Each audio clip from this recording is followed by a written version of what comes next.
Hey everybody, welcome in on this Thursday to Morning Invest. Hope you're doing great on the Thursday. Let me know if you're new to the show before we turn on members only chat. I always love to see who our newbies are on the show. We got some jobs numbers that just came out moments ago. We will bring you the new jobs numbers. What does that hearken for the economy? Is that the right use of the word hearken? Yeah, I would say that's a good use of the word. I also like the word harbinger. Is it a harbinger of things to come? Is it a harbinger of bad things to come? Harbinger. Harbinger. I always think of a harbinger as like the death, with the sickle, if you see that, if you see him, then that's a harbinger of bad things to come. The reaper, that's what I'm saying. Then you're going to be in some trouble. Now, how do you say that in Portuguese? No say. I don't know. I have no idea. Harbinger. I don't even know if that's a word they have. Not that advanced yet, huh? Yeah, no. So we've got the jobs numbers. We also got we have an ominous, stop beeping at me. We've got an ominous warning this morning from the Pentagon on this debt ceiling, which is pretty stunning that they're sticking their neck in on the debt ceiling debate, because God knows we don't have enough people sticking their opinions in on this. But I want to kind of parse this a little bit and figure out, why is the Pentagon weighing in on the debt limit debate? They're saying it's a national security crisis. And you can make your own mind up about it. I have some theories. We'll get into that. And also student loan forgiveness. You hear about this. We're going to start the show in about 7 minutes. But boy, Team Biden, maybe President Biden, because his approval ratings are in the toilet. Maybe that's why they're looking at massive student loan forgiveness. And it is back on the table and moving forward in the Department of Education this morning. So we'll tell you about the $5 trillion student loan forgiveness program coming up on the show today. So what you're saying is we got an ominous message from a harbinger. A harbinger. Harbinger, I mean. Yeah. Harbinger. We got an ominous message from a harbinger. I like that word, harbinger. It's like harbinger. It's like, I don't know. I've been trying to log into the stupid Google interface here for the last 10 minutes, and it keeps asking me to verify. Because I have two-factor. What was that on Tron? Verify. My kids just watched the new. My kids just watched the new Tron. Oh, isn't that so good? I haven't seen that.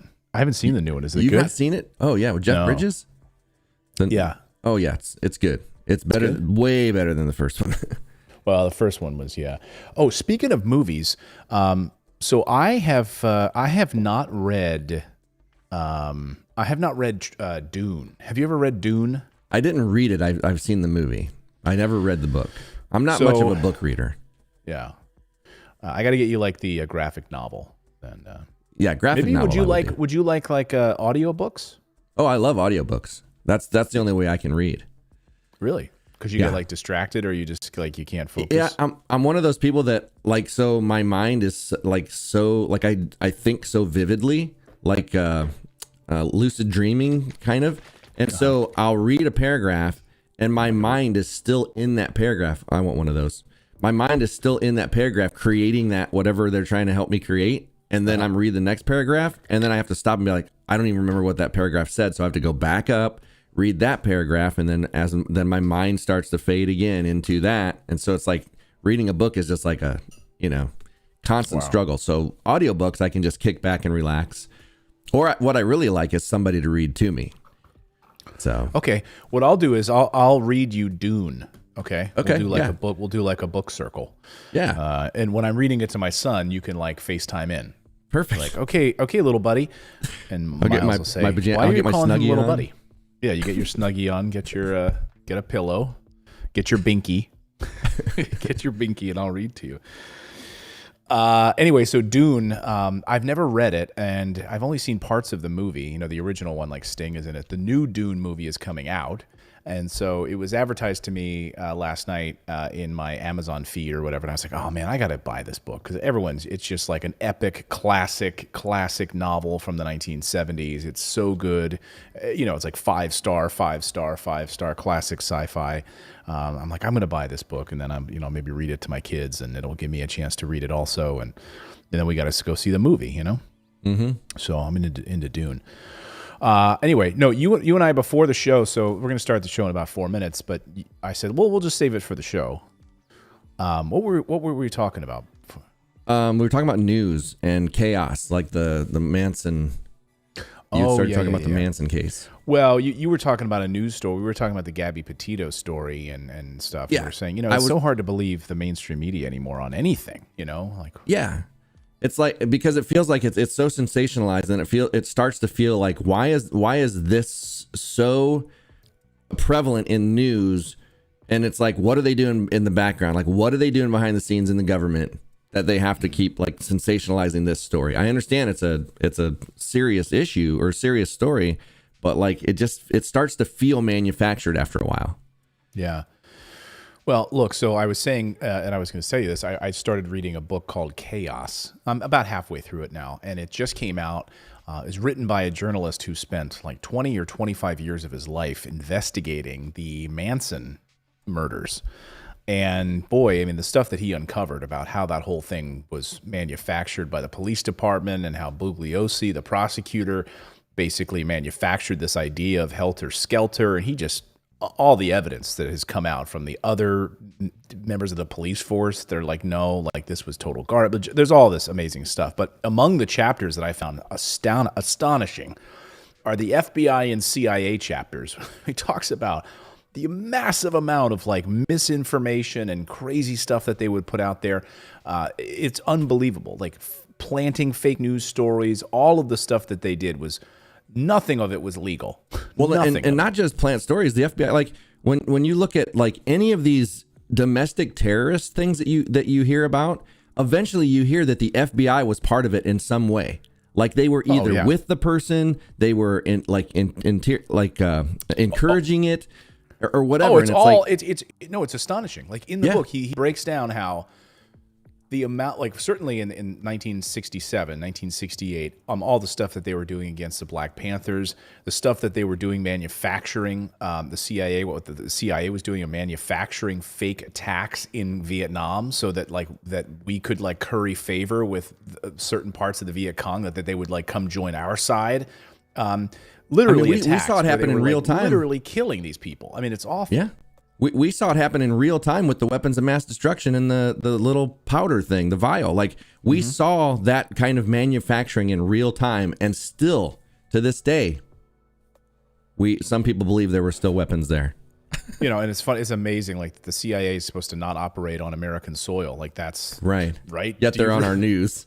Right. Like they're literally in newsrooms. I mean Pompeo, he is in the cabinet, like he is in government, like he was the Secretary of State. Yeah. So, Mike Pompeo, who literally admits that like they have whole programs on disinformation and lying. Like that's how, we've played you that clip where he's like laughing about it. He's like, here at West Point, your whole thing is like not to lie and not to, you like pride yourselves on not lying, et cetera. He's like, but that's all we did at the CIA. Like we have courses that teach you how to lie. I mean, Bush Sr. became president. He was in the CIA. It's amazing. But anyway, I highly recommend, if anyone's interested in like all of the corruption and everything that was happening in the LA Police Department and the FBI and what was unfolding with Hollywood and these Manson murders, and like why no one will talk in Hollywood. It's like they all knew this guy. Like it's just fascinating, and it's just like it's amazing that they got these witnesses to lie on the stand. We have all the information about it now. It's like, it's crazy. Well, and that's why, like, with stories like January 6th and stuff, that's why I'm always a skeptic first, because, like, when you see videos of people handing sticks out the basement window of the Senate building, or wherever it was they went into, the congressional building, there's people literally handing sticks out the basement window. And then you find out that a lot of undercover police and feds were there. And then did you see where they were going to have a reunion on September 11th or whatever it was, or September 6th? I can't remember. There was a reunion where they were going to, go back to the Capitol. Oh, yeah. And they showed pictures and it was all media and feds. Like there was these guys that were like supposed to be protesters, but they're all in sunglasses and like they all look like federal agents. And that turned out all they like all Secret were. Service, and they're all like federal. Yeah, almost overwhelming. It was like media and federal agents. They even arrested a guy that was a protester. He's like, no, it's okay. I'm a cop. God. Oh, unbelievable. Yeah, I just want to get this video set up here. Can you tell some people about the channel membership stuff while you get the videos set up here? So I'm getting ready to throw it in members only, guys. And if you just go to morninginvest.com/join, that is where you can become a member and support the channel. And it's less than a cup of coffee. Like if you go to get a cup of coffee today, it's going to be more than $1.99, and $1.99 gets you a whole entire month. So if you go to morninginvest.com/join, that's going to allow you to chat. It's going to get you behind the scenes videos and occasional live streams, member only live streams. And we'll be doing one of those again soon. And that's where we just do a live stream with you members and hang out and answer questions and chat and all that stuff. So go to morninginvest.com/join. And I'm getting ready to put it in members only mode right now. So going in members only in 5, 4, 3, 2, 1. And the members love it because, like, if you guys see the chat when it's not members only, it just flies by me. When you got 3,000-4,000 people on a chat, it's just flying by and nobody can read it. We can't read it. It's still hard to read. And the members love this mode because it allows it to slow down and people can have a conversation and we can read more of your chat. We still can't read all of it. Those of you that get upset and think we're ignoring you, we're not. We just still have trouble reading all these messages. No, we try. We try our darndest. We try our darndest. Yes, we do. You want to tell them about the newsletter?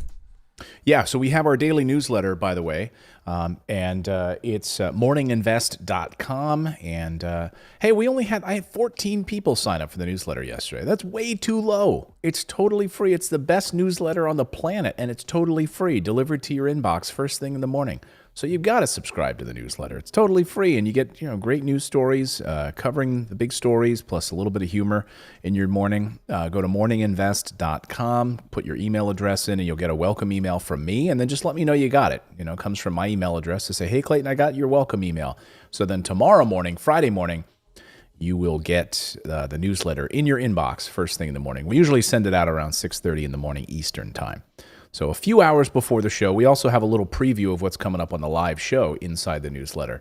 So be sure to grab it. It's not a waste of time. Like the newsletter is, we spend like 3 hours writing it, and it's a lot of news and information that you can use to start your day. And you can read it in about 5 to 10 minutes over your cup of Joe. And you can unsubscribe from everything else once you get it. Like you don't need anything else. Yeah, it's your perfect news source. It's great throne fodder. Throne fodder.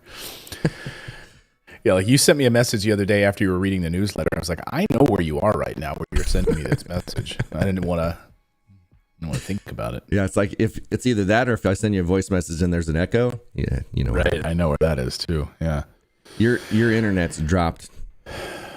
Is it? I wonder if it's the stupid VPN. I guess it could be. Yeah, I think that has happened before with the VPN. Let me try to just drop off because I needed that for something for a website for real quick. But here, let me drop off. Let me just drop it off here. See if this. Okay. And we lost him. There he is. Okay, now you're back to full bars. Good. So that's what it was. Yeah. Unfortunately. There is a VPN that I'll tell you about after the show that you can get that will actually combine your internets. So. Okay. We'll try that. But yeah, it was a last minute thing. I think plus I've had a lot of programs with this PC running, and I think that this PC is a little long in the tooth now. It's a few years too old. So I think that's got a CPU issue on this baby. All right. Ready to kick it off here? All right, let's do it. Hey, welcome in, everyone. It is Thursday, October 7th. Welcome into Morning Invest on this Thursday, October 7th. It is Thursday, October 7th. I keep worrying about the date now that I've got the date wrong because I said it wrong on Tuesday. So it is Thursday, October 7th. On today's show, the Pentagon issues a scary warning about the debt ceiling to Congress. Yes, you heard me right. The Pentagon is weighing in on this now. And coming up on the show, student loan forgiveness. President Biden set to wipe away almost $5 billion in student loan debt. Do you qualify for this new student loan debt program? Maybe it's a revised program that was really a failure before. We'll tell you about it. And new jobs numbers just out moments ago. What does this mean for the economy? Is it a harbinger? There's your word of the day, harbinger. Is it a harbinger of trouble in the economy? Or is it a sign of good news in the economy? Let's get uncomfortable on this Thursday. It's time for Morning Invest to start right now.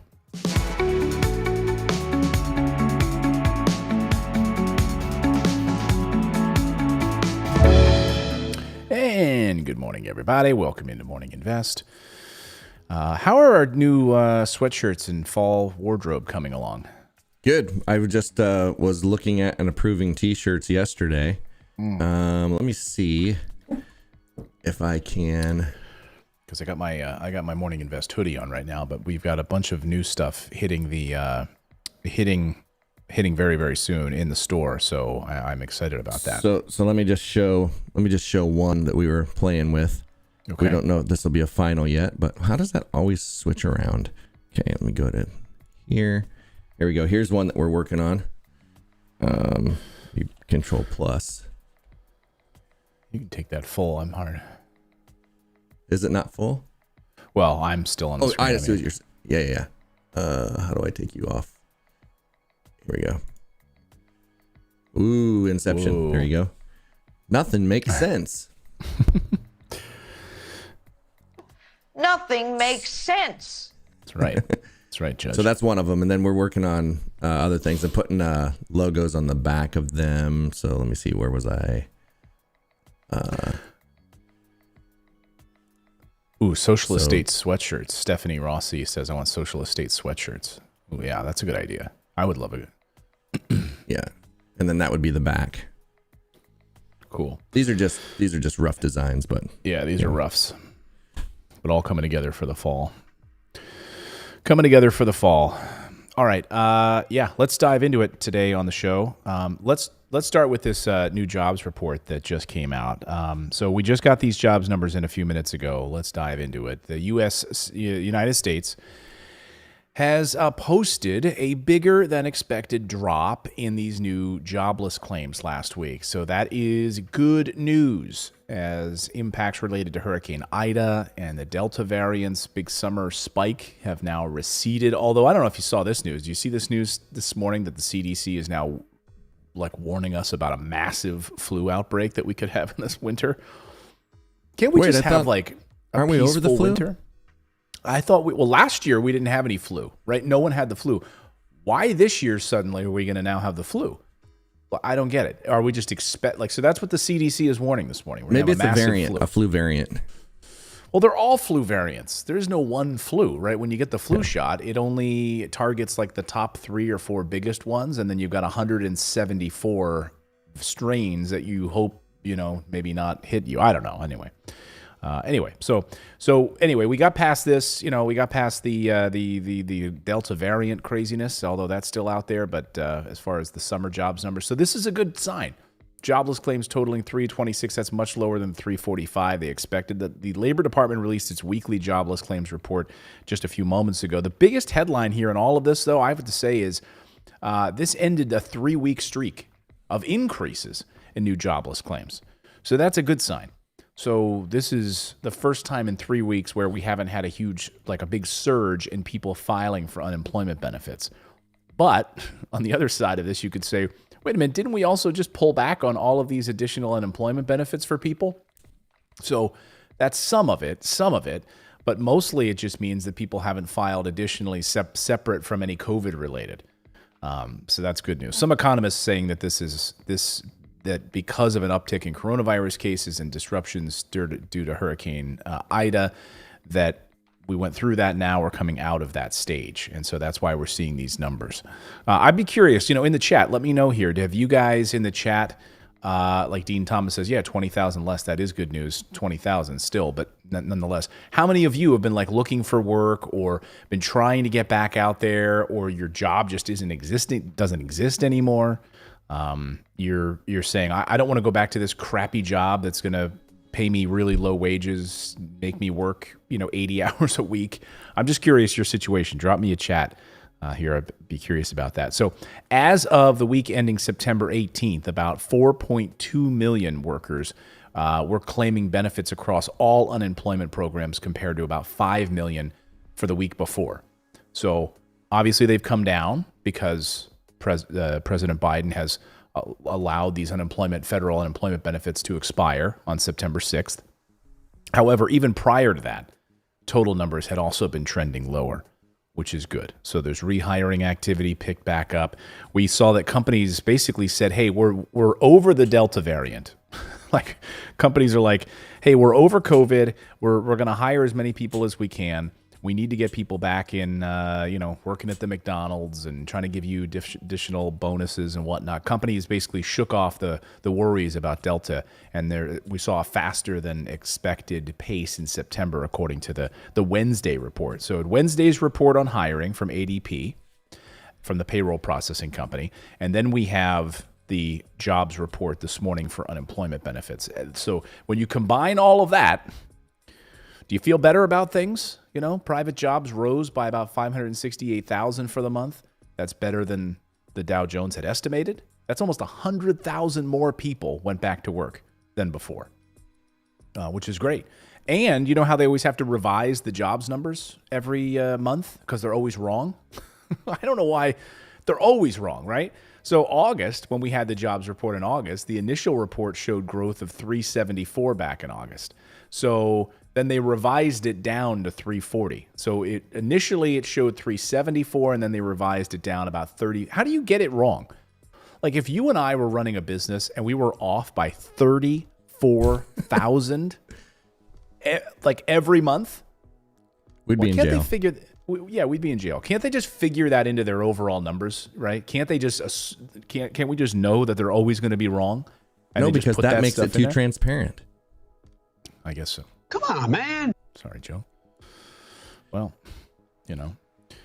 it's just wrong all of the time. It just makes no sense at all. And we're supposed to just believe them. That's the great part, right? We're supposed to just believe these guys because these guys are authority, aren't they? These guys have like supreme authority.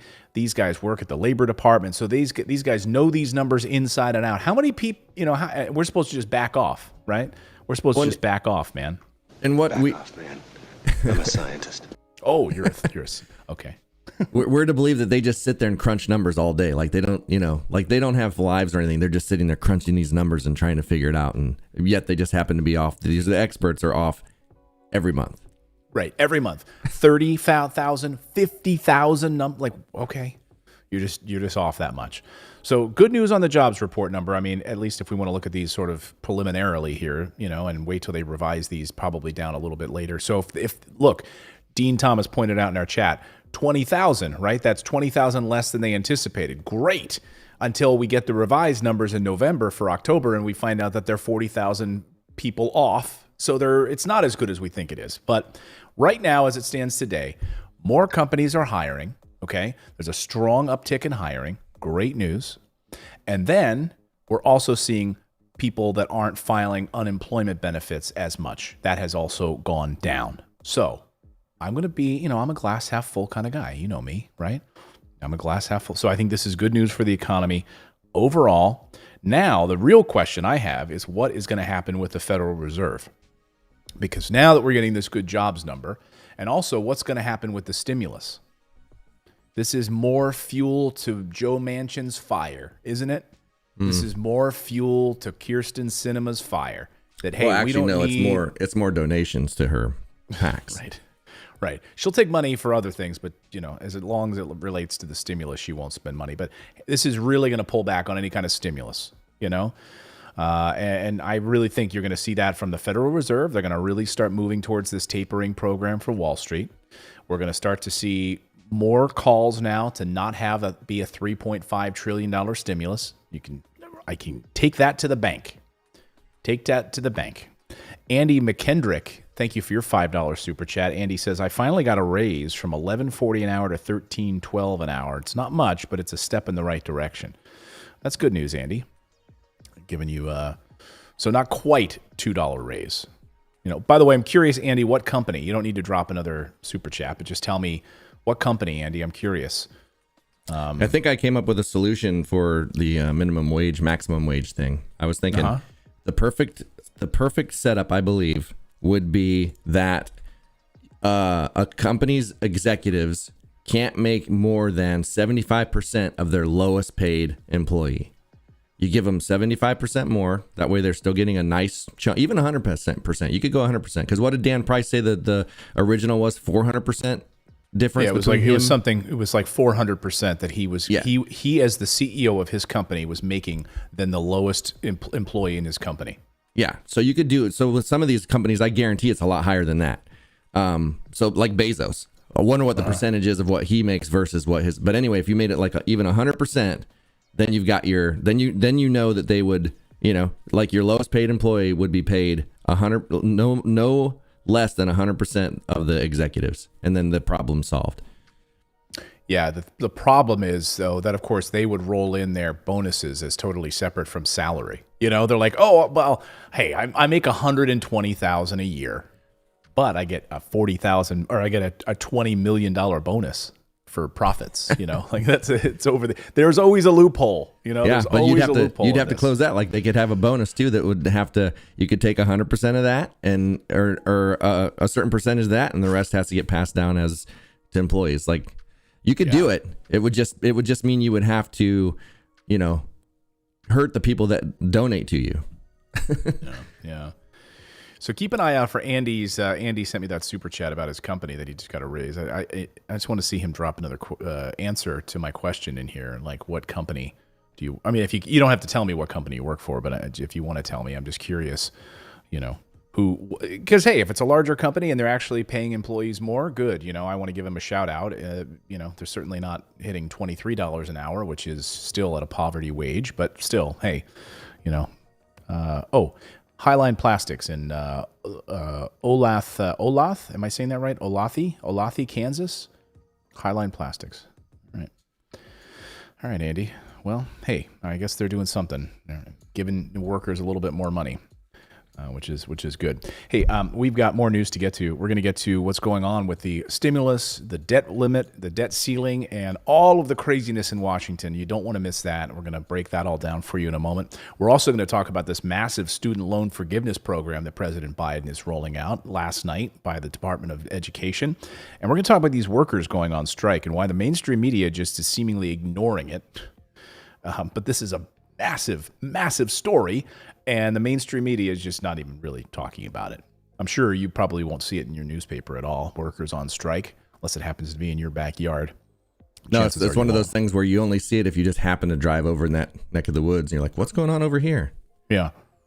Yeah. Meanwhile, Amazon workers up in Canada are organizing, and they're about to form a union there. So they can do it in Canada. Can't do it here, though. Can't do it in the United States, right? God knows. Wow, we got union and healthcare? Wow. Yeah, union and healthcare, right? They've already got healthcare taken care of from their government, and now they're going to be unionized and get better wages, better hours, et cetera, in Canada. So again, Amazon, it's founded in Seattle, right? And treats their workers like crap in the United States. But hey, when Amazon opens up in Europe and other places in Canada, guess what? You know what? Those countries have different feelings about how workers should be treated, except how we treat people in the United States. Anyway, we'll get to all of that news and more, so stick it here. Stick it here. Stick here. Stick it here. Stick around. Stick it here. Right here. Stick it here. Stay right here. Stick it here. Stay right here. I want to tell you about our friends. This is an amazing, so if you guys pay way too much for health insurance, okay, this is an amazing company. I spoke to the company last week and went through and trying to understand how are they able to do this. This is Crowd Health. And I'm telling you, this is an amazing way for you can get the best healthcare out there without wasting time and money on crazy health insurance. Okay. And what they've done is they've cut out the middleman. And I mean, I can go into their story about their founder and like why they were just so upset about the sky high rising costs of health insurance. I mean, unbelievable how more than half of Americans are on a high deductible health insurance plan. In the chat right now, everyone let me know, what do you guys pay for your deductible for health insurance? I'm going to tell you right now. When I tried to get insurance through the website, the Obamacare, whatever that website's called, I was looking at $1,000 a month. Jeez. with where I'm at, and I'm like, I can't justify $1,000 a month for something I might use once every 3-4 years. You know what I mean? Well, what about $99 a month? Yeah, how does that sound? So that's Crowd Health. And Crowd Health is giving our audience right now amazing prices because of its community of health conscious members. They have an amazing offer just for my listeners. Get your first 6 months for just $99 per month. That's a savings of almost 50% versus their standard pricing, a lot less than one of those crappy high deductible plans that David was just talking about. If you go to you have to go to the URL on your screen right there. So it's joincrowdhealth.com/99, and you have to enter the code INVEST, okay? You have to use that code INVEST. Crowd Health is not a health insurance company. It's a community-powered alternative. Terms and conditions may apply, but it's a better way to pay for medical expenses. It's a community of people who are tired of paying for a broken system. It's a place where you can get a simple, flexible, and affordable way to pay for your health care. So being inside of the Crowd Health community can save hundreds of dollars a month and put thousands of dollars back in your pocket. I love this company, and I love that they're sponsoring the show. This is the thing. When you do a show like ours, where you care about people, you care about workers, you care about talking about like our broken healthcare system in the United States, all of that, you attract the right companies to our show. And that's why I'm super excited to tell you about Crowd Health. So, just even go to the website and just watch the video, like even if you're not really sure. But check out that link at the bottom of the screen. That's the URL you need to go to, joincrowdhealth.com/99, so you can get that $99 and use the code INVEST. Give it a shot. Check them out. Learn more about what they do. Yeah. TJ in our chat says he pays $750 a month. I mean, you want to save like $600 right now? Like, holy smokes, right?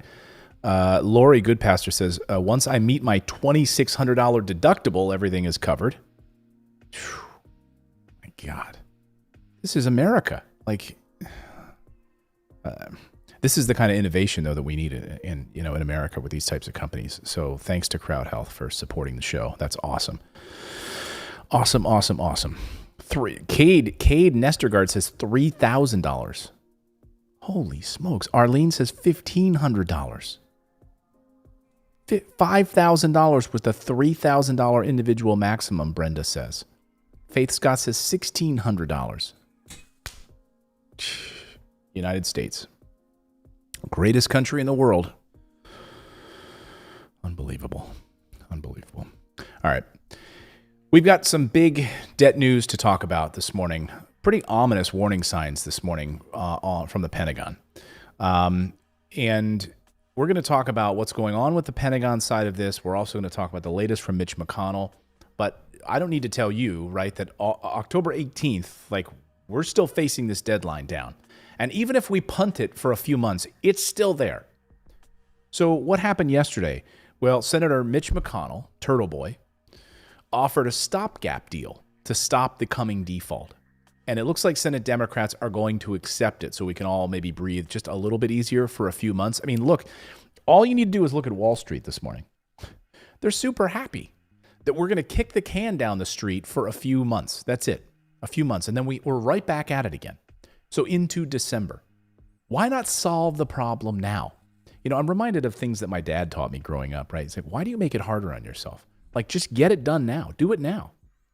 Why would you wait and want to push it till later? Why do you want to procrastinate? Like, if you already know that the issue exists, it's just going to metastasize into a bigger cancer later on, right? So anyway, Republicans do not want to authorize a full solution to the debt problem. They just want to increase the limit through December, as long as there's a specific number assigned to the limit. That's why I get so irritated when we hear somebody when they come out from, like, Biden comes out and he's like, we just did something and it is going to help 40% of hungry kids in this country. 40%. And you're thinking, what about the other percent? Like, what about the other kids? It's like they always do these half-ass measures, and we're supposed to celebrate when really it's, like you said, it's just kicking a can down the road when we have the means to take care of 100%. Exactly. Nothing makes sense. Exactly, Judge. I couldn't have said it better myself, Judge. You always say it so good with that glass of Merlot in your hand. Look, they will not agree to any measures that allow for more borrowing through December of 2022. This means that lawmakers will be right back in here in 2 months. So the debt at hand is for spending that was approved by both parties over the last few years, but specifically Republicans, who ran up the deficit massively under Trump. So why don't Republicans want to approve it? You know, why they approved it already. Why don't they now want to actually approve the means to pay for it? So Jen Psaki yesterday, you know, I don't usually play a lot of the press conferences, but I thought that this was funny. It hit the nail right on the head here. How she took on Mitch McConnell yesterday at this press conference. Watch this. Despite the fact that under the last administration, nearly $8 trillion in bills was compiled. I think I have a little chart here just to give you a little visual. Almost $8 trillion during the Trump administration, $676 billion during the Biden administration. So what Senator McConnell is refusing to do is to pay the debts of what were rung up under his leadership when he was in the Senate, still continues to be, of course, and when Trump was president. The debt limit is about paying for bills we have already spent. It is not about initiatives that we're talking about and debating now. And it's pretty good. It's pretty good. But just think about that, though, for a moment, though, right? Under Biden. At 700, like I was zeroing in on that number too. Like under Biden, we've already increased our debt 767 billion, right? Like I know it's that's trillion to budget. 767 billion. You know, yeah, it is military. I mean, that's where most of our money goes, right? Almost all of it goes to that. So Republicans are concerned about approving debt for current spending, while Democrats sign on to more spending for President Biden's $3.5 trillion infrastructure plan. The thinking is that if the debt problem still looms through the fall, then the infrastructure spending won't get very far. You know, it's a huge gambling right now. You know, Treasury Secretary Janet Yellen warned yesterday in the Treasury Department that we're staring down into a catastrophe right now. And like I've said, this is the case. Now so much so that the Pentagon is getting in on this discussion. So, Lloyd Austin, who is the Secretary of Defense, getting in on this yesterday, and I thought it was really interesting that now you're seeing the Pentagon weigh in on this question about debt. So much so that the Pentagon is saying that this is a national security crisis that we are staring down. So that's Defense Secretary right there, Lloyd Austin. He says that the political gridlock would seriously harm our troops. I love this. Contractors and America's ability to defend itself. Right. So this is, he's saying this is going to be a major problem. So this is what I think. I think he's absolutely saying this, so he's going to get Republicans on board with this. This is like one of those moments. It's a perfect way to try to get Republicans to the table, or both parties, to quit their whining and come to the table, right? It's going to hurt our troops, and it's going to hurt our ability to defend ourselves. Well, that's something that both parties can agree to run up the amount of money that they spend on defense, right? So he says, if the United States defaults, it would undermine the economic strength on which our national security rests, he said. It would also seriously harm our service members and their families because, as secretary, I would have no authority or ability to ensure that our service members, civilians, or contractors would be paid in full or on time. He says the department may not be able to dole out benefits to $2.4 million military veterans, nor issue payments to federal contractors. So I love how they couch it as, we're concerned about the families of the military, right? I wouldn't be able to give them their health benefits and the things that we pay for our military members and also to our federal contractors. The billions that we owe our federal contractors. Like, let's be honest. You know, you've already authorized billions of dollars in funding for these different companies, Boeing, on and on and on, right? That's why people like Boeing, the heads of Boeing and Northrop Grumman, they're on the phone with Congress, telling them, hey, you owe us. You owe us money. We have a contract. We've already sent you the airplanes. Where's our money?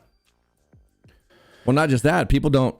That's why I was saying I would love to see itemized receipts from what we spend over there, because like I've heard things of like $30 cans of soda, you know, like $100 to do half a load of laundry, like just insane prices that they charge us, that these contractors charge the United States just to make extra money, just because they can. Right. Ula Hula says Pentagon audit was missing $11.5 trillion. We should never trust them. Well, David Foley says in our chat, was Turtle Boy letting himself be Biden's puppet? I don't know. I don't get this whole Biden's puppet thing. You know, Hannity last night slammed Mitch McConnell saying, stop being a swamp creature for like caving on the debt limit thing. It's like, okay, what, you think that Mitch McConnell is the ultimate swamp creature? What do you stop acting like one? He is the epitome of a swamp creature. He's a swamp turtle. It's all he is. What are you talking about?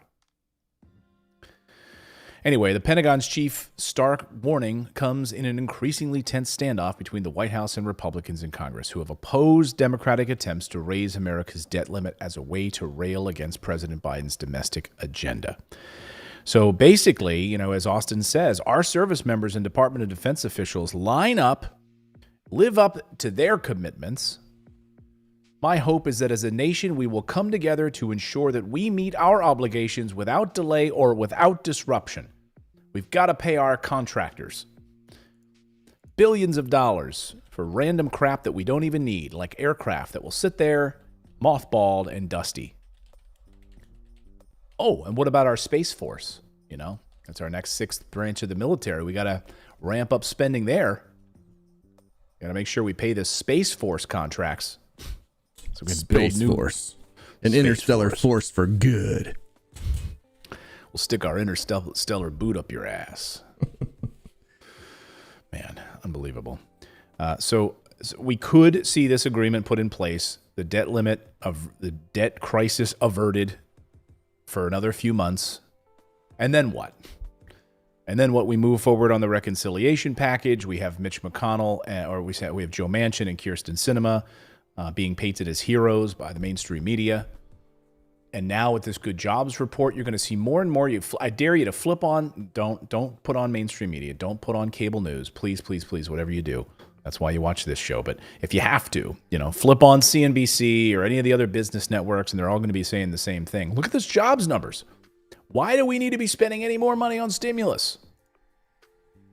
Well, I can answer that for you, because we have an unbelievable number of Americans, upwards of 50 million Americans, who are basically in that poverty level, who have inadequate health care, who can't pay for basic medicines. We have education system that's absolutely crumbling. You want a bigger laundry list? We could keep going on and on and on about our failing infrastructure. I mean, our healthcare system in the industrialized world is last. But we can keep pretending that it's the greatest because we keep making sure that all these big corporations get these massive profits. And that's our main concern. But I love this. I mean, I just love the way that this is painted. I just love that this is a national security issue. Like, I'm just cutting through the smoke on this, guys. I mean, this is BS, right? We can't pay our federal contractors. This is all about how do we make sure that these defense contractors get their money. That's it. The United States is like the Wolf Lodge. You ever seen those Wolf Lodges?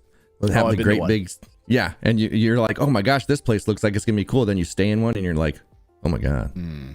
Yeah, the rose is off the shine is off the bloom. What is it? Yeah. The shine, Something like that.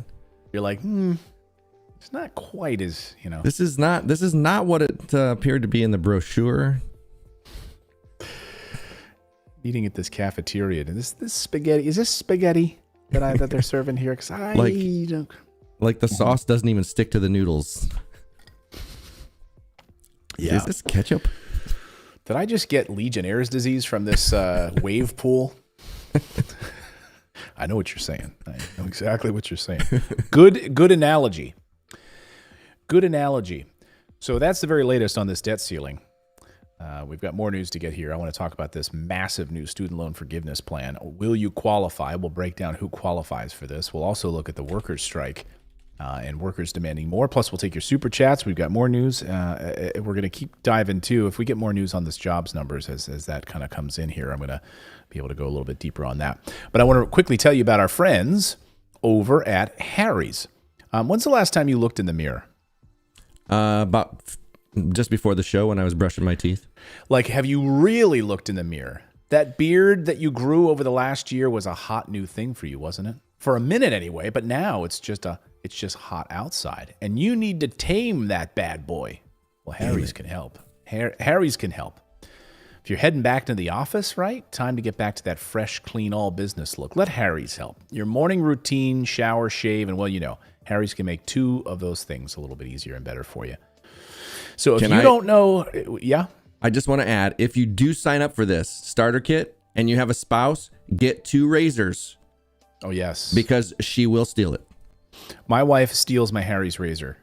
And it drives me crazy because I go to the sink and I'm like, where is my razor? And then I look in the shower and it's in the shower. I'm like, what? She's like, oh, yeah, I used it. And she has no remorse about it. Like, she's like, yeah, I stole your razor. I'm like, but you have all these like fancy like women's razors that are shaped like an egg and stuff, like what? Yeah, what's isn't going there on a with that? Sherry's Razor Club? Yeah. No, there's not. There's no Sherry. But she's like, well, your Harry's razor, it's way better than mine. I'm like, okay, fine. I'll buy 2. So that's why I go through razors. What's great about them, though, is the refill blades start as low as $2. It's an easy decision. It's really great. Harry's customers get their starter set. You can get a starter set, which includes a 5-blade razor, weighted handle, and you get the foaming gel. By the way, there's the best shave gel ever. It is good and gel. A travel. Yeah, it smells good, too. It's the only one to use. And I got a travel cover. It's a $13 value. You just get it for $3. You just pay the shipping. Harry's offers a whole range of amazing face and body care for men, all delivered right to your door. I'm a huge fan of Harry's, and here's how you get that starter kit for $3. It's never been easier. And hey, this would be like a perfect gift for the holidays, right? Order it early, put it in the stocking stuffer, and start a trial and say, hey, I'm ordering this for you, honey. It's never been easier. Go to harrys.com/invest to get their starter set for just $3. It's 100% satisfaction guaranteed, so you've got nothing to lose. Go to harrys.com/invest right now to get this special offer. That's harrys.com/invest. Kristen, I'm not going to go there, but yeah. That's what you're doing in the shower.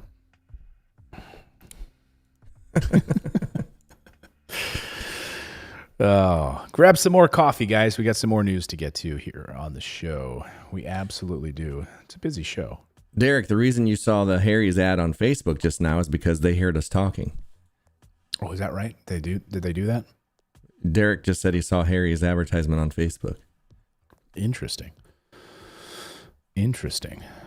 I'm going to try this little insert ad thing here. Just let me know in the chat how many of you guys, and let it play for 30 seconds or whatever. There's a new feature here. I want to try this and see if this works on our show. Ready? And here I'm going to go click it. Tell me if you see an ad.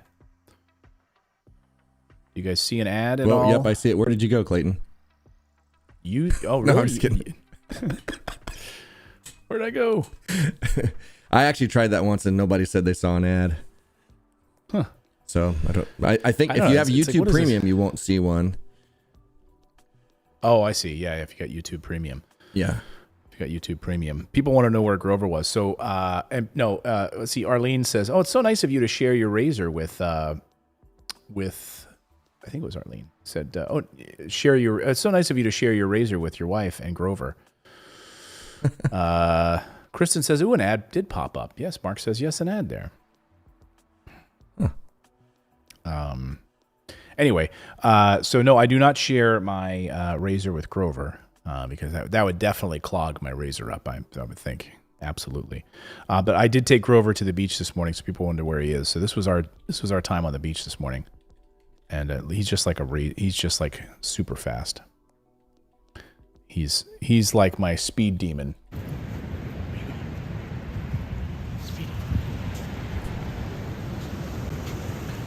Chasing after some surfers.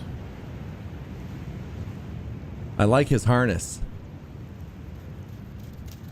Yeah, because you don't want to pull him around the neck or anything, Yeah. And when I pull that out, he starts bouncing like he's like, oh, we're going on a walk, Daddy. We're going on a walk. We're going on a walk. He loves to chase the seagulls, but he's like super fat. You can't keep up. Like, there's no way I could outrun this guy.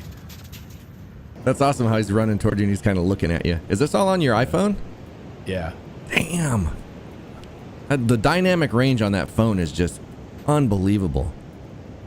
I know, it's crazy with like the sunlight hitting a certain way. Yeah. Yeah, he's like a speed demon. You should next time get that in some super sweet 120 like slow-mo. Oh yeah. Ba-boom, ba-boom, ba-boom. Yeah. All right, we've got more news to get to.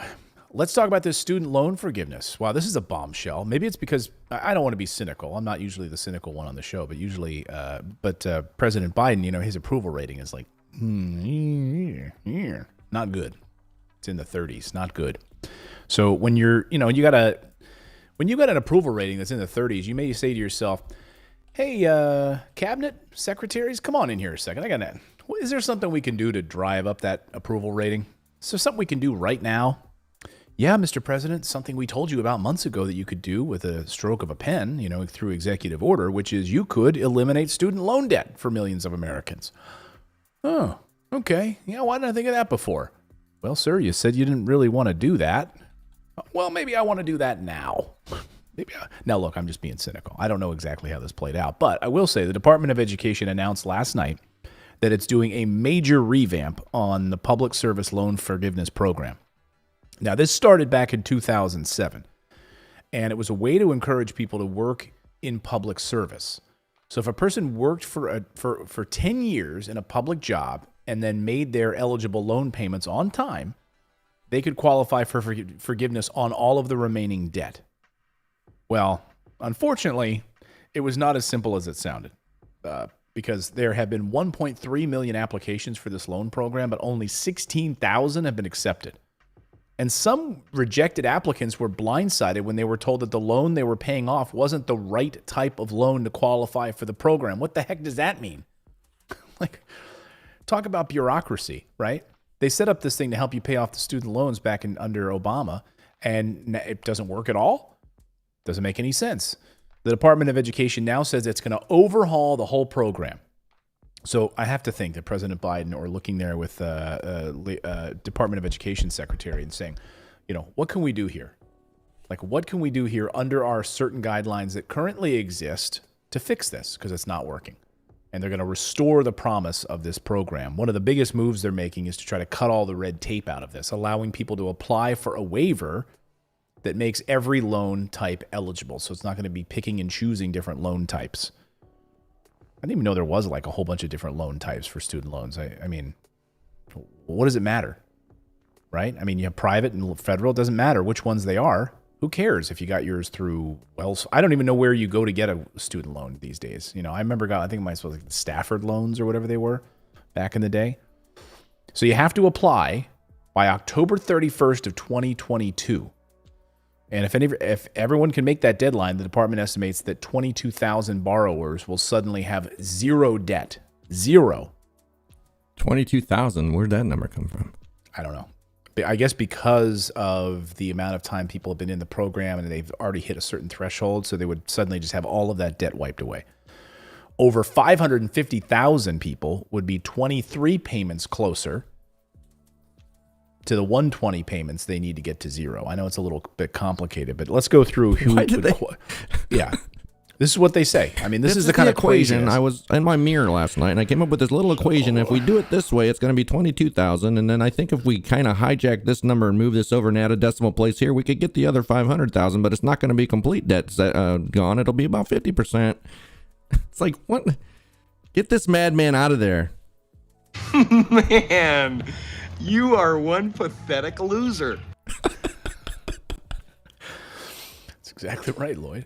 I mean, it's like, you know, what do you even mean by this? But this is what they say. Like, over 550,000 people will be 23 payments closer to the 120 payments they need to get to zero.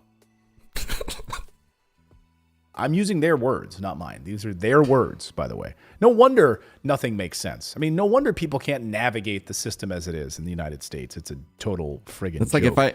if I go to my stairway and I walk down 3 steps and I stop, I'm 3 steps closer to the bottom. Just by like they're gonna just automatically make me 3 steps closer to the bottom of my stairway. Like what does that even mean? Right. Or is it just to the landing, or is it to the second set of stairs? Right. So, you know. Well, that probably depends on if I have kids. If I have kids, they're going to move me down 2 extra stairs.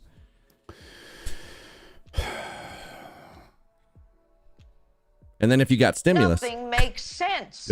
Exactly, Judge. Nothing. But and then if you happen to get a stimulus check, then you get that minus the amount that you like. It's 21 payments or 27 payments closer if you got stimulus. If you got both stimulus, it's 34 payments closer than the 120. Right. So. And if you're a fan of Caddyshack 2, not fan of Caddyshack 1, then you get less money back for on your student loan forgiveness plan. Yeah, it's really simple math when you really read it. Right. It's pretty straightforward. Yeah. Just like trying to apply for the eviction moratorium. Like, if this, then that, then this, then this, then that, then this. Oh, okay. No wonder no one's taking advantage of this program. Anyway, their goal is to make it easier, hopefully. So let's go through who qualifies for this, the new student loan. So if you qualify, it's $4.5 billion of student loan forgiveness. Here's what you need to know. So far, okay. Does anyone that has a student loan forgiveness only apply to federal student loans? Yes. So it's a student loan forgiveness program only for federal student loans. That's what the Public Service Loan Forgiveness Program focused on. There is no change in this new announcement under the new guidelines. So it's just for federal student loans. Do FFELP loans qualify for student loan forgiveness? Yes. So any prior student loan payments for FFELP student loans will now count towards this new plan, which are the Federal Family Education Loan Program, FFELP. Those were issued prior to 2010 by private lenders, but they were backed by the federal government. So it's technically a private loan, but it was backed by the federal government. Those would also qualify for this, which is pretty big. And how much is available? Well, right now they say these policies will give up to become eligible immediately would be about $1.74 billion. And there will be an additional 27,000 student loan borrowers could qualify for the additional $2.82 billion if they certify additional periods of employment. So you have to work in the public sector. We're going to have a certain amount of money set aside. It's going to be interesting to see, like, does someone come in at the deadline as like does not, get in because they didn't hit this threshold, and now like they're the one person that passed the number. I mean, they've just got to have this be open-ended.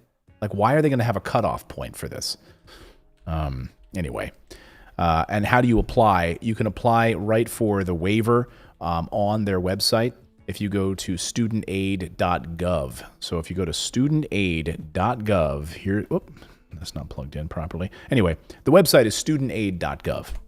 Studentaid.gov is how you can qualify for this. And no, you don't have to consolidate your student loans. So if you've got multiple student loans, that's fine. You don't have to do, if you have direct loans, such as those Stafford loans, then these student loans are automatically eligible for this forgiveness program.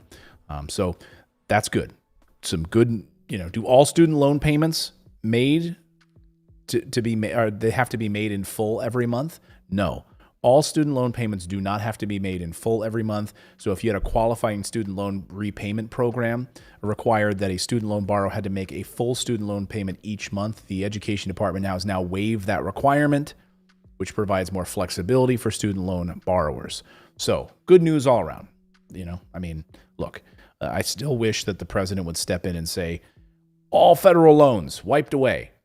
Stroke of a pen. That's all it would take. Stroke of a pen. Maybe if his approval rating goes down into the 20s, maybe that's when we'll get full student loan forgiveness. Yeah, because he literally, like an executive action, could do that. Just boom, done. Mm-hmm. And COVID-19 student loan relief still counts towards student loan forgiveness. So temporary. So yes, the forbearance still counts towards the forgiveness as well. And if you get rejected, yes, you can appeal through the system. So, there's a lot of good stuff with this. But hey, upwards of $5 billion that are going to be that will be put towards student loan forgiveness. So that's good news for these people. That is good news. I just wish they would. Elizabeth Warren wants this fully removed. Chuck Schumer has said he wants up to $50,000 in student loan forgiveness, or all student loans wiped away in the United States. But President Biden had before said maybe 10,000. Could you imagine the boost to the economy if they just relieved all student debt? It would be unbelievable. It would be absolutely transformative. And I have to say, we can't just do this and then not do the other thing, right? We need to fix the student loan crisis in our country to begin with. So we can wipe it away, but it's just going to get back. Education costs are going back up, by the way. I don't know if you noticed the new report, like with inflation, in education costs are going back up. And they're going to continue to go up. You should not enter life with debt. You know what I mean? Like when you're basically, when you're out of college, you're entering life. You are entering the big time. You are an adult. You are going out to venture into this world to decide what you want to be, what kind of steward you want to be for the environment, for humanity. And if you're riddled with debt, it's going to really limit your options, because then you're going to feel forced to work at something, just whatever you can get that pays you whatever it does in order to pay that debt. Mm. Yeah, like you're starting your life in your 20s and you've got $70,000 in student loan debt, and maybe you want to be a social worker to help other people, right? Imagine that. And you start out your life with like $40,000 in student loan debt to become a social worker, and you won't actually make money on the backside of this whole thing. Like, you're not going to have money coming in enough to even cover those student loan debts, because you're not going to be paid well as a social worker. So, like, this is the United States. We're just setting these kids up for failure. Yeah, and you got that, and then you also got the credit card companies that prey on them when they're in college and get them into even more debt that way. Like, I think that, like, if they came out with zero debt, you would have more options, and I think you would see more people doing things that were better for the betterment of society, rather than going and taking a job at McDonald's because they have to pay their bills. Yeah. Unbelievable. Well, we're going to talk about that right now. We're going to talk about striking workers and this massive strike that's going on right now here in a second. Yeah. So let's talk about what's happening.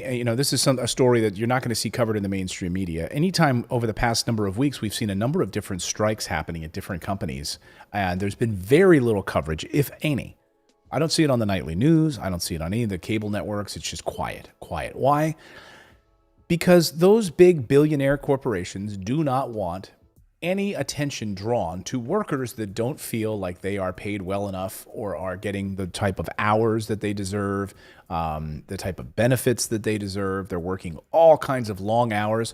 So do you think that these big companies that have the nightly newscasts and all of these things want to cover stories about workers' rights? Of course not. They never do. Maybe only if Bernie Sanders goes down to Alabama will we actually send a camera so that he can be at an Amazon plant and trying to drum up support for having them unionize. That's about the only time.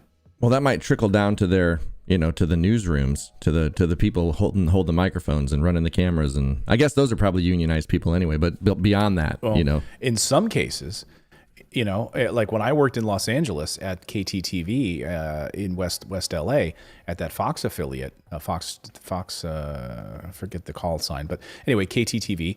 I had to join a union when I got there, and boy, am I glad I did. You know, I had to join a union, and because of that, my salary was higher. I was not forced to do like all kinds of crazy overtime. They really cared about their workers, and they protected their workers. And the union was that was all strong. of them, like not just the anchors, but also down to the, you know, lowest level, the camera guys, janitors, the editors, the camera guys, everybody. They were treated well. And guess what? Those workers loved working there. And so many of those people are still there. Literally.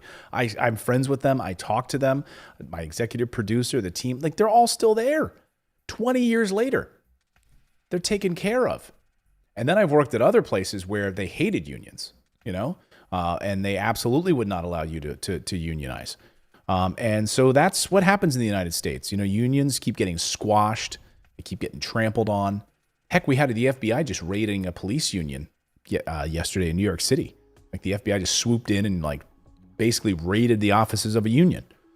Like unions in the United States squashed, right? So yesterday we see Kellogg's workers saying, enough is enough. We are sick and tired of being treated this way, and we're done. So good for them. Kellogg's workers taking to the streets saying, we are not going to continue to work these ridiculous hours, making no money. You know, they're sending, and what they're doing is they're saying, hey, meanwhile, you're paying us like crap. You're forcing us to work these incredibly long hours. And you're also offshoring jobs. They're saying that these current union contracts expired, right? And now they have these accusations that the cereal giant is offshoring jobs. By the way, try to find some good information on this story in the United States, in United States papers. You can't. You know where you need to go? You need to go to overseas newspapers in order to get coverage of this. Yeah, you see it on RT News. Yeah. Do you really? Yeah. Yeah, so you need to go to the Guardian. Most of the stuff that you talk about where you're like, you won't see this on mainstream media. I'm like, yeah, I saw it on RT. Not surprising. Not surprising. Did I hit the wrong button here? Whoa, what the heck did you just do? Oh, what just happened there? Oh, my button here. There we go. Boom. I'm trying to get this laptop up here. So union workers in the Guardian covering this. Okay, the Guardian, UK paper covering this story, calling it death by 1,000 cuts. Kellogg's workers on why they're striking. Well, the union took issue with the company's threats to outsource jobs from the U.S. to Mexico if workers refused to accept their proposals. We're fighting for our future, they say. Shortly before the strike, Kellogg's announced plans to cut 212 jobs in Michigan over the next 2 years, including 174 positions that are represented by the union. Instead, they're going to send them to Mexico. The plant currently employs 390 workers. Kellogg cited plans to streamline efforts, relocate cereal production to other facilities in North America as reasons for the job cuts. This is after just 1 year ago, we were hailed as heroes as we worked through this pandemic. 7 days a week, 16 hours a day. Now, apparently, we're no longer heroes. Very quickly, you can go from hero to zero, added Beidelman, one of the workers. We don't have weekends. Really, we just work 7 days a week. Sometimes 100 to 130 days in a row. For 28 days, the machines run, and then they rest 3 days for a cleaning. They don't even treat us as well as they do their machinery.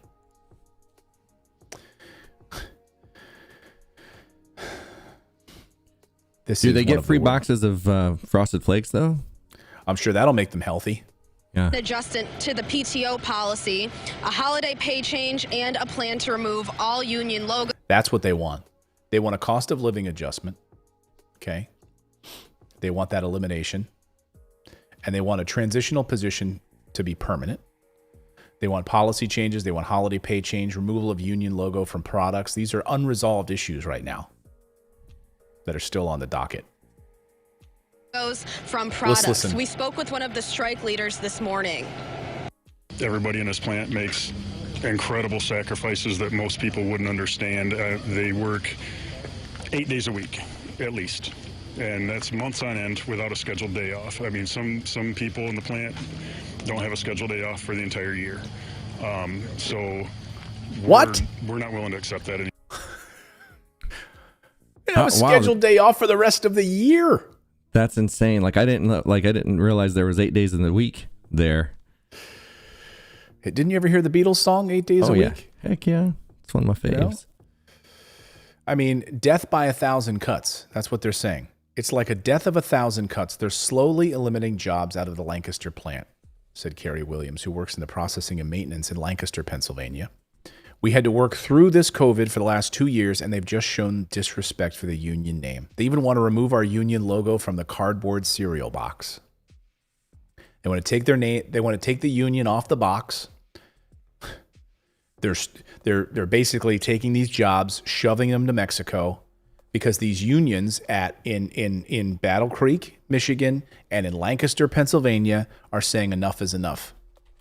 Enough is enough. Anymore. I mean, they don't have a freaking. I mean, you don't have days off for the rest of the year? Everybody in this plant makes incredible sacrifices that most people wouldn't understand. They work 8 days a week, at least. And that's months on end without a scheduled day off. I mean, some people in the plant don't have a scheduled day off for the entire year. So we're not willing to accept that anymore. Aaron M. in our chat says, let's boycott their brands. Yeah. Let's Read the comment on the screen. Katie or Cade? Kroger did this big PR thing about us being heroes during the pandemic. But were they to remove the hero pay, and they did it quietly so no one heard about it, been screwed over the whole pandemic. Unbelievable. Not unbelievable at all. Can you put the Ed one from Ed up here? Ed Lonas. He was a union member at this union, BCTGM, Local 19 in Cleveland. I worked at Nichols Bakery in Navarre, Ohio. Left after 30 years. I left in 2003 with a full pension, and I'm still getting it. BCTGM is a great union. I love that they're supporting their workers, right? And all across the country at these different Kellogg's plants are saying enough is enough. Enough is enough. And someone said let's boycott their brand. Absolutely. First of all, cereal is awful for you, right? Kellogg's, by the way, we have Kellogg's to blame for telling Americans this is what you should be eating for breakfast, right? Wasn't it like corn flakes? Didn't Kellogg's own? Anyway, yes. The whole reason we eat this crap for breakfast, these sugary things that we put milk on, which by the way is also a cancer-causing agent. Who's drinking milk when you're an adult? Anyway, don't get me started on this. Yes, let's look up some of the crap that Kellogg's makes and boycott it. Okay. Well, they are one of the original plant-based well-being companies. Did you know that? Oh, really? Yeah. Yeah, I'm sure. So Pringles.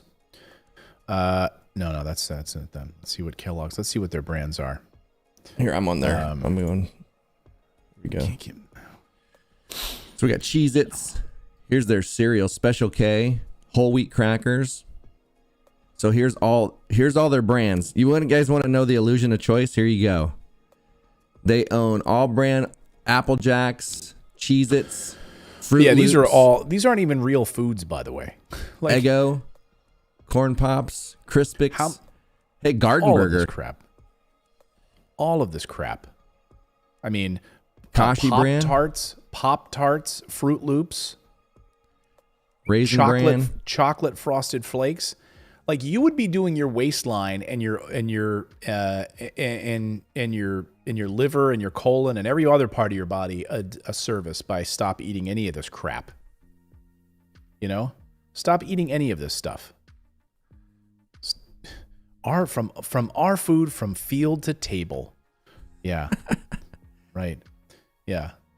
Kellogg's family were honoring rice farmers, helping rice farmers reduce their climate impact. Honoring food justice pioneers and heroes. Kellogg's responds to disasters around the globe. Yeah. Well, they know the plant-based movement is happening, right? And so now they're advertising that at the top of their page. We're one of the original plant-based well-being companies. Oh, yeah. Yeah, look at how plant-based this looks. Yeah. You want to have their Pop-Tarts? Yeah, that's a... What plant is that icing from? Man, think about it. This is like 1980s bringing me back right here, right? You know what, though? To be fair, sugar is a plant. So. Oh, okay. That's right. That's right. Processed sugar is a plant. You're right. Yeah. Yeah. Ula Hula says, you mean they bought a plant-based company? That's right. Kashi, right? Yeah. Anyway, stop eating this crap filled with sugar, highly processed, terrible for your body. Awful, awful, awful. Like cereal is just awful for you. Anyway, let's boycott this. Until they, I don't touch Kellogg stuff anyway. So I don't either. This is going to be easy for me to. Well, at boycott. least that we know of. Right. I mean, if just going through their brands. Read that oat milk you're drinking. Oat milk, by the way, is vegan, and that's not owned by Kellogg's. What brand owns that? No, Oatly. Are they their own brand? They went public. Oatly went public a few months ago. Yeah, and they are plant-based. And they, by the way, approved by the European Union, which if they're approved by the European Union, that means that they have to go through all kinds of extra layers of stringent, testing. Yep, and that things means like that. no sodium benzoate, which you'd get in the U.S., which is a carcinogen mixed with certain vitamins, vitamin C and stuff. Yeah. Mark Sparks says, Frosted Flakes gave me a mouthful of cavities. Yeah, I believe that. Kristen Swenson says, if you pile marinara sauce on a stack of Pop-Tarts, it tastes like pizza. Oh. That sounds disgusting. Oh, man. I will admit, when I was a kid, I did love me some Frosted Flakes. I mean, Tony the Tiger, like, that stuff worked, that advertising. I loved that cereal. God. Yeah, I mean, like, I liked Cookie Crisp. Like, what kid is like, cookies for breakfast? I remember the commercial, like, cookies for breakfast. Cinnamon Toast Crunch. And mom's like, yes, you can have cookies for breakfast. And it's like, you realize what's in this crap? I mean, this is like, yeah, I know you're joking, Kristen. I'm picking up what you're putting down. Your Pop-Tarts with pizza sauce. And licking Target carts. She's kidding. Yeah. Yeah. Well, snarky for life. It's just a matter of like what processing it's going through. Like what sort of GMO process is all of this garbage going through that we're, Carolyn says, I'm glad I don't consume any of Kellogg's products. I would totally participate in boycotting that brand, not to mention it's unacceptable how they treat their employees. Thank you, Carolyn. Exactly. I do like I do like the Cheez-Its. I will admit, even though it's like fake cheese, they say it's real cheese, but it's like, come on, it's just like it's garbage. It's all processed garbage. And but, I thought those were Nabisco. Is Nabisco Kellogg's then? Isn't Nabisco Cheez-Its? Oh no, you said Cheez-Its were on their website, yeah, right? It was. But didn't you always think that was Nabisco? I thought, yeah, maybe did they buy Nabisco? Kellogg's must have. I forget. I can't keep track of all these junk food companies like this. Yeah, I'm looking again. Anyway. But so, hey, good for them. Good for these workers. More strikes. More strikes. Cheez-Its. Kellogg's Cheez-Its. All right. Yeah. Good. Plant-based proteins. Let's see what their plant-based proteins are. Oh, yeah, they're Morningstar Farms, right? They bought these Garden Burger. Okay, Nabisco is cheese nips. Oh, okay.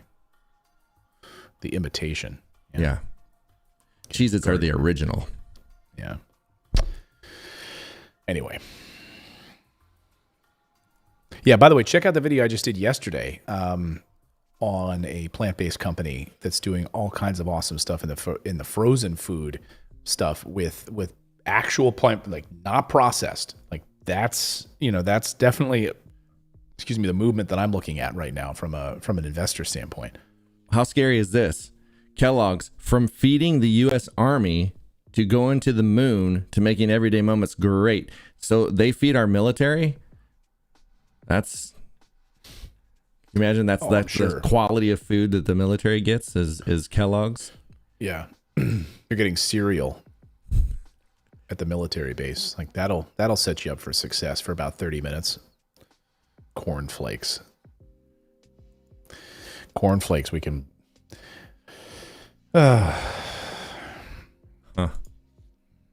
Yeah, it's why we don't eat like a healthy breakfast anymore. You can thank Kellogg's because all their advertising back in the day. You know, cornflakes. It just says we can thank Cadbury for ruining Easter with those Cadbury eggs. Teresa says, I bought some Sargento cheese and it wouldn't melt. That's so bizarre. Like, this is the kind of crap that's in the American food system, you know? Mm-hmm. Like, you know, like you buy that shredded cheese in the United States. It isn't like, I don't know if I'm speaking correctly here, but I've heard from multiple people, like the shredded cheese that you buy, in order for it to not stick together, they use like a wood pulp to keep it from sticking together and not clump. I know I've heard that from multiple people. I like when my cheese clumps. Yeah. But, you know, do you like your wood pulp? I guess you're getting your fiber. So they're putting like a wood resin or something to keep the cheese from sticking to itself. Like, this is the kind of stuff I think about, like Clark in European or Christmas Vacation, you know, when he works as like the cereal varnish guy, you know, like you're the one that came up with that non-nutritive cereal varnish, right, Clark? Or right, John? It's like, yeah, it's Clark. Yeah. Non-nutritive cereal varnish. Anyway, any super chats we got today? Let me get over here and take a gander. I'll be the harbinger of super chats. Oh, we got American troops are now in Taiwan. Weren't we already? Like, no. Why is this not showing up here? Jeez Louise. Why is my stinking laptop not showing up here? I rely on this screen and it's not. So we got Andy. He sent 3, and we answered the first 2. The other one was United Healthcare, $36 a week, but I get it from my job, so he gets healthcare for $36 a week. That's pretty good, depending on what you get covered and everything. So, right. And then Hans Wolf, hey Hans, what's happening? He said harbinger and usurper, 2 cool words. Ooh, yeah. Usurper. Yeah, harbinger is the day is my word of the day. Harbinger is like an ominous sign of bad things to come, right? A harbinger can be, or maybe not. I guess a harbinger could be just a sign of things to come. It doesn't. Does it have to be a bad thing? The actual definition is a person or thing that announces or signals the approach of another. So it doesn't have to be a bad thing. Okay. Right. So witch hazels are the harbinger of spring. Oh, okay. Okay. So birds flying south is a harbinger of winter coming, right?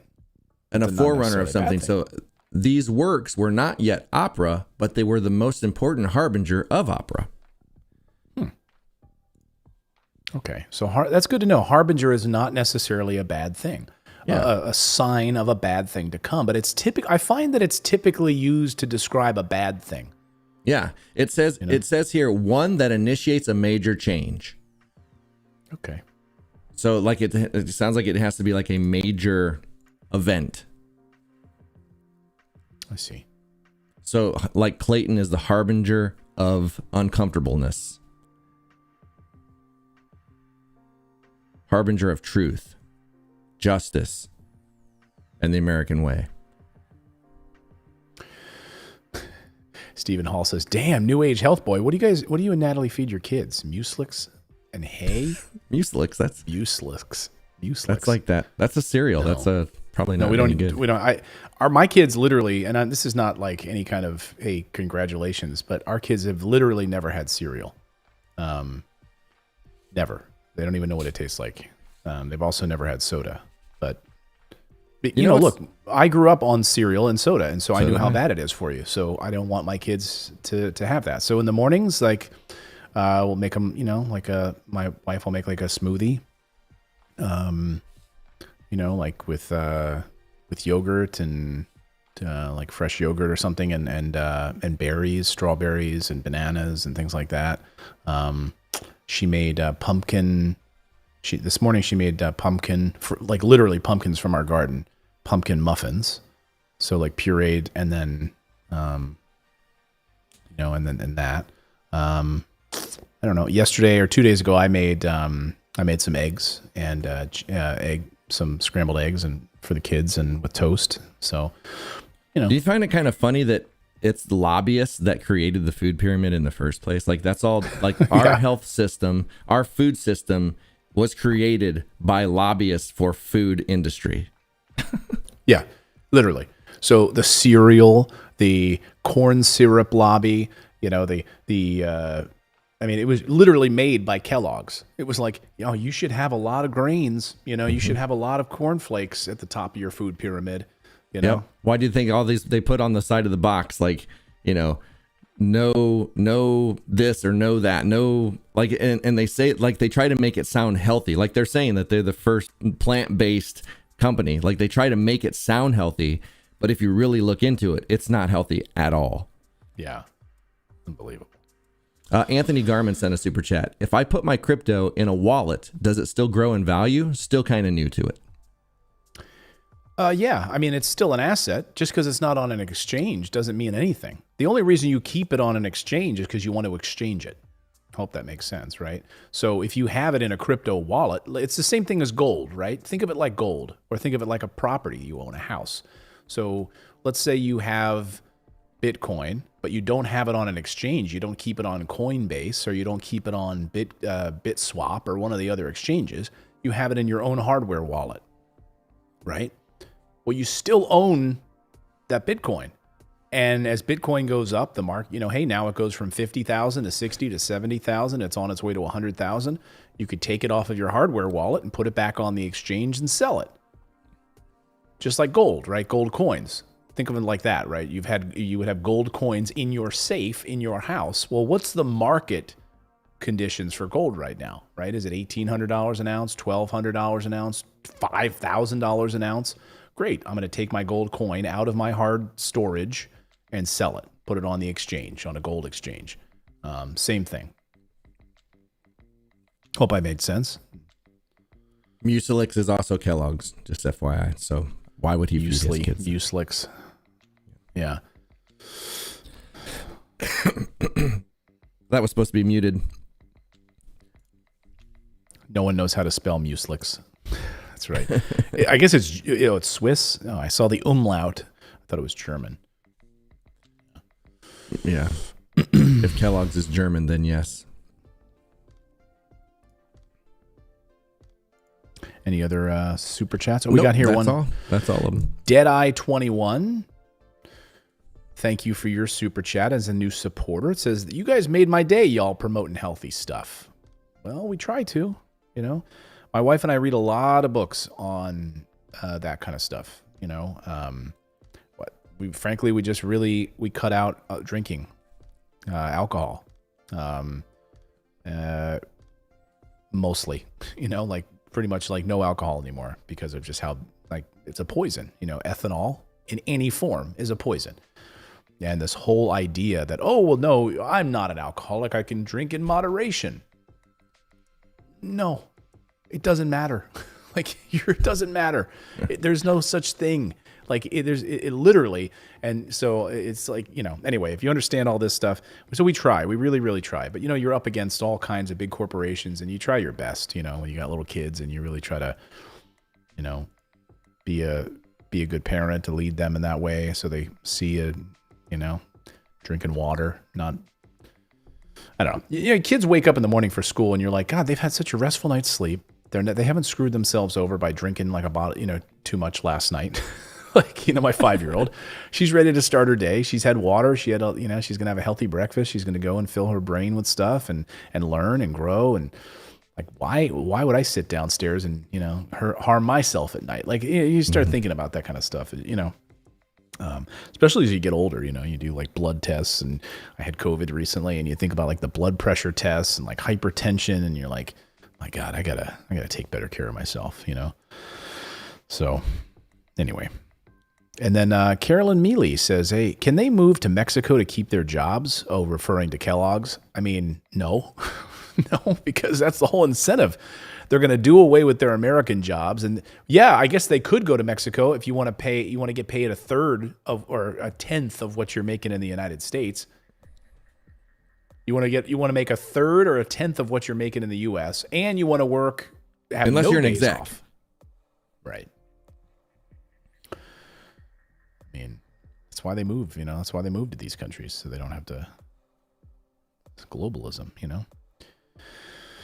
Anyway, anything else to chat about today? No. Did you see the trailer for Nirvana? That new Netflix show that's coming out about Kurt Cobain? No. Looked really, like the preview looked really good. Like the dude they have playing Kurt Cobain looks just like him. Thank you, Anthony. Huh. No, so it's a drama. Yeah. No. Yeah. And I would think a mini series or something. It looks like it. It didn't really like it said. I think it said series, but and that if they are making that on Netflix, they had to have permission from the band and stuff that own Nirvana, because they said Nirvana is the title of the movie, so they had to get all kinds of rights to use that, I would think. So my thinking is it would have had to have been endorsed somehow by Dave Grohl and those guys. So interesting. Yeah. Yeah, but my son has been getting into Nirvana stuff. He usually likes like movie soundtracks and stuff like that. But because he's heard that one Nirvana song is in the new Batman trailer for the new Batman movie. Oh yeah, and that's a good version too. I'm not sure who sings it. I think it's a female that sings it, right? Yeah, and it's also in a Roblox thing too. Like it's in a Roblox soundtrack something. So he's like, "Daddy, who sings this again?" And I was like, "Well, this is a really slow version of Smells Like Teen Spirit. Like, let me play you the original." And anyway, he's like, yeah, okay, interesting. So the other night when my sister-in-law was here, we were like sitting there having a 90s night, rocking out to Nirvana. That's awesome. Yeah. I lived in Seattle when they were still playing bars. Like I saw Soundgarden in a bar. I saw Screaming Trees, which was Mother Love Bone. Eddie Vedder was the drummer in that band. He wasn't the singer. Really? Yeah. He was a drummer? I didn't know that. He was originally a drummer. Kind of like another Dave Grohl. Yeah. Interesting. Jim Jackson, thank you. He sent €5. That's our first. I think, is that a euro? Is that euros or is that lira? I can't. No, I guess it would be lira. Lira is gone, right? British pound, isn't that British? Oh, is that a pound? Yeah. Thank you, Jim. Well, will I be live day trading again? I might be doing some day trading on my other channel. My Clayton Morris channel, where I teach people how to build wealth.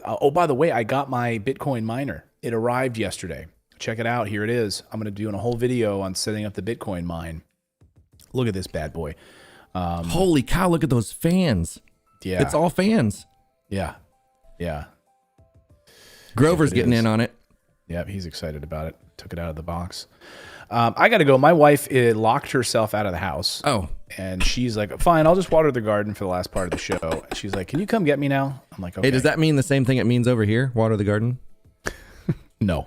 She literally locked herself out. Oh, okay. I got to go see a man about a horse, though, and let my wife in. She's locked out. Yeah. Hey, let's catch up tomorrow then about that other stuff. Okay. All right, everyone. Much love to all of you guys. We'll see you back here bright and early, 9 a.m. Eastern time tomorrow for another show. And be safe, everyone. I got to go let my wife in. Have fun watering the garden, Natalie. And see a man about a horse. Peace. Yeah. Peace.